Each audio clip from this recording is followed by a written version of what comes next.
Kakatiya urban development authority వేలంలో అవినీతి ఆరోపణలు వెల్లువెత్తాయి. ఈ నేపథ్యంలో బీఆర్ఎస్, కాంగ్రెస్ పార్టీ నేతలు పరస్పరం తీవ్ర వ్యాఖ్యలు చేసుకున్నారు. కూడా మాజీ చైర్మన్ యాదవ్ రెడ్డి అవినీతి జరిగిందంటూ సవాల్ విసిరారు.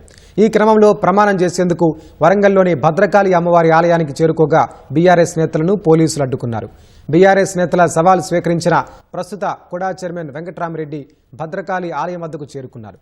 తమ హయాంలో ఎలాంటి అవినీతి జరగలేదని, బీఆర్ఎస్ ప్రభుత్వంలోనే ప్లాట్ల విషయంలో అక్రమాలు జరిగాయని వెంకట్రామరెడ్డి విమర్శించారు.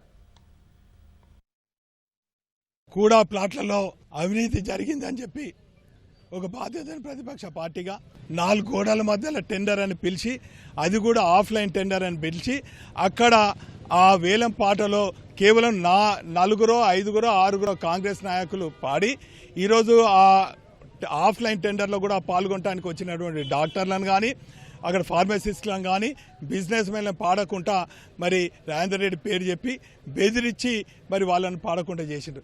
చివరికి ఎవరు దక్కించుకున్నారు? కాంగ్రెస్ నాయకులు దక్కించుకున్నారు. నువ్వు 2018లో మీ పార్టీ ఆఫీస్ ఫౌండేషన్ వేసుకున్నావు కేటీఆర్ తీసుకొచ్చి. తర్వాత ఏమైంది? పక్కన మున్సిపాలిటీ డంప్ ఉంది, వాసన వస్తుంది. వెనక 2 బెడ్రూమ్ ఉంది, వాసన వస్తుంది. ఇటు పక్కన సబ్స్టేషన్ ఉంది, సపరేట్ అని చెప్పి పక్కన పోయి బాలసముద్రంలో ఎకరంన్నర కబ్జా చేసుకొని నువ్వు పార్టీ ఆఫీస్ కట్టును.